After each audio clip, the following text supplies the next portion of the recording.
don't get so deep that you don't hear what we're saying and do what we tell you to do. All right? Like, don't make it deeper than what it is. All right? So I'm going to answer those questions, and I'm going to take you through a quick process. So again, when I first got up yesterday and started talking, the first thing I really shared with you when I started sharing principles was what? So peace is which part of your life, like which part of your life do you have to handle to get to a place of peace? Say it again. Okay, home. You say home? Yep. Let's go deeper. So you use the word spiritual. That's good, broad, but spiritual. What else? Okay, so when you hear the word peace, you hear the word gentle, joy, like that. So that, watch it. That's character. All right, you get to a place like you're not screaming, hollering, arguing. That's your character. So the first thing I try to teach people, the first thing you have to deal with if you're going to build a foundation is you got to start with a solid one.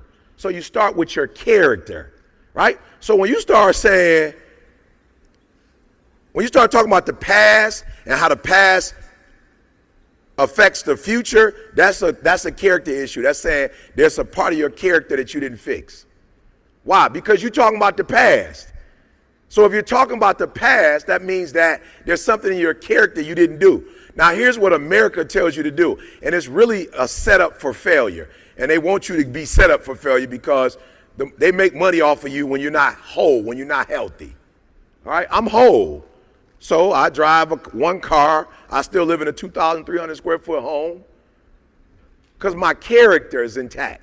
So I know people who living in a 2.8, and there's nothing wrong with living in a nice house, but there are people living in a house that they can't afford because they're trying to impress a group of people who don't even like them. That's a character issue. What's the issue? You have affirmation problems.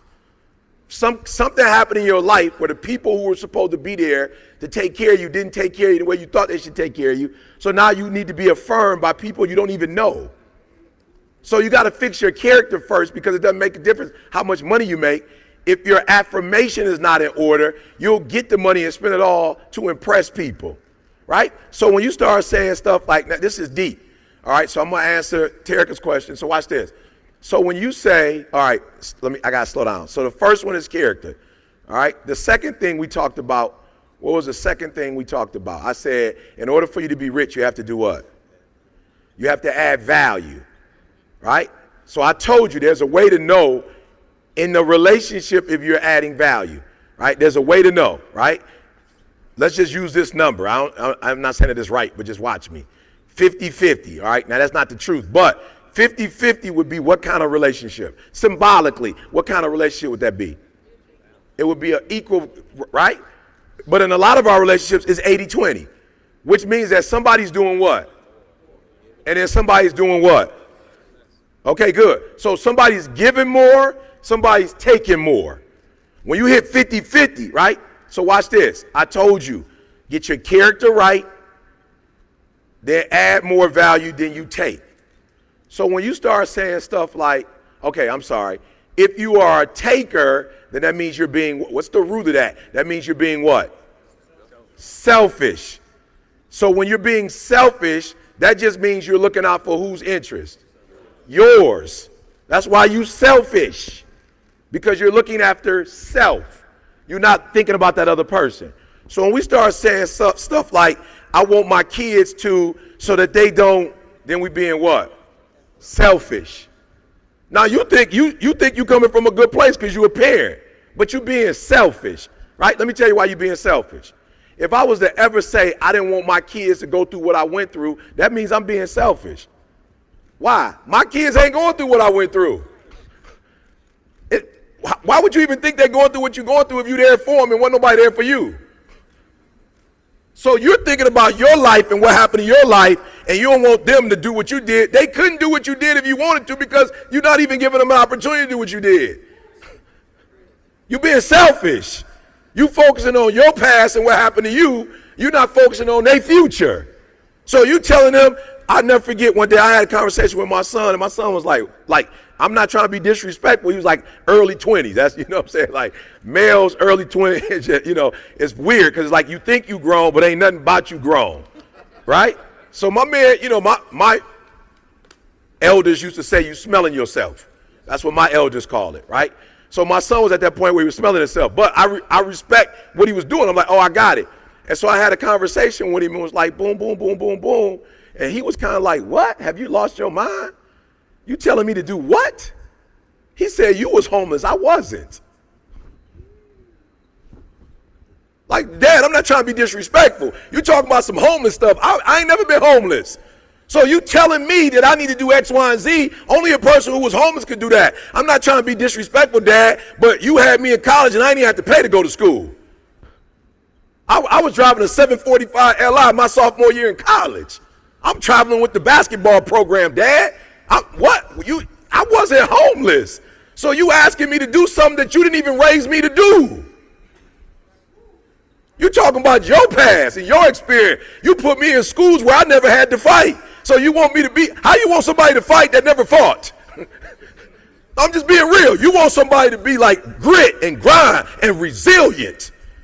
But you put them in a school district where they never had to have a fight. How am I supposed to fight when you didn't give me an opportunity to fight? You're talking about your life when you grew up in Detroit and you was going to school and having to fight. We didn't have that.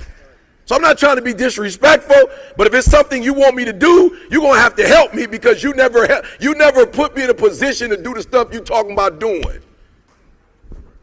And it hurt as a father, like, whoa, I did. I stopped you from fighting because I used to have to fight, and I didn't want you to go through that, but that really did make me who I am today. So I'm asking Jalen to be that when you want to succeed as bad as you want to breathe. He said, I don't even know what a FAFSA is.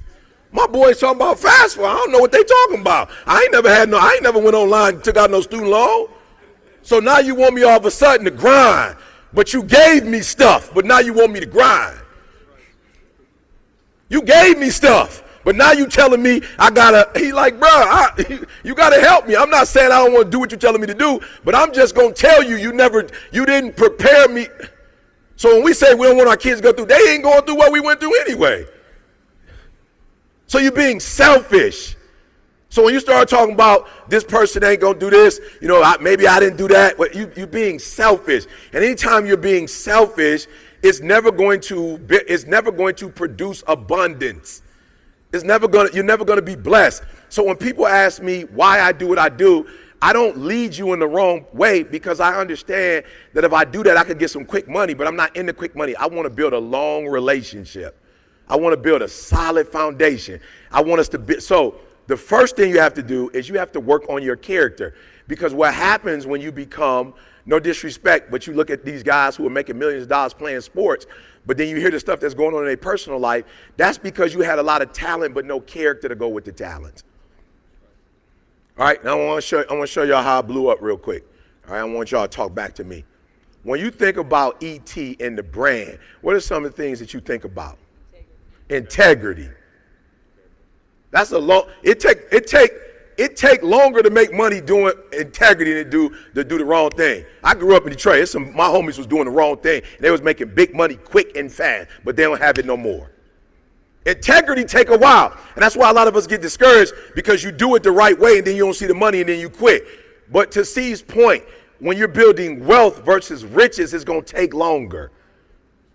If you're doing a steak, I can get you a hamburger in about, I don't know. Ladies, help me out. You all in the cooking industry. A hamburger takes what? 10 minutes? For a good hamburger, 10 minutes. Bad one probably take about 5. You know what I'm saying? I'm just being real, like a little inferior one already made, frozen boy. Right? How long does it take to cook a steak? I don't know. I'm asking somebody. Okay, I want it like cooked, not raw. I want it cooked. She's like, it depends. Like, give me medium rare. 12 minutes? Watch this. You got people that'll come in and they'll want you to cook their steak and have a fresh vegetable stuff done in 10 minutes. I'm like, boo, you ain't in no fast food restaurant. You got a restaurant. Like, it's going to take us time. We got to wash our hand, prep it. Like, we giving you a fresh meal. Now, it's going to take longer, but it's going to be healthier on your body. I can get you something quick, but that's going to eventually turn into cancer. Are you hearing what I'm saying? And y'all rushing stuff. What I'm trying to tell you is, don't say you follow me if you're not following me. I work in the spirit of integrity. You got to work in integrity. Because if you do it the right way, it's going to last. All right, so when we're raising our children, when my son said that, I didn't go like old school go, like, don't talk to me like that. I went, okay, I ain't like the fact you talk to me like that, but I'm going to have to go in the mirror and do something. Yep, you're right. And guess what? He called me the other day and needed some stuff done. I said, I'm not doing it. He was like, Dad, I need it. I said, remember when I told you, you told me that it's time for me to stop. I got to stop now. Now you got to learn, you on your own now.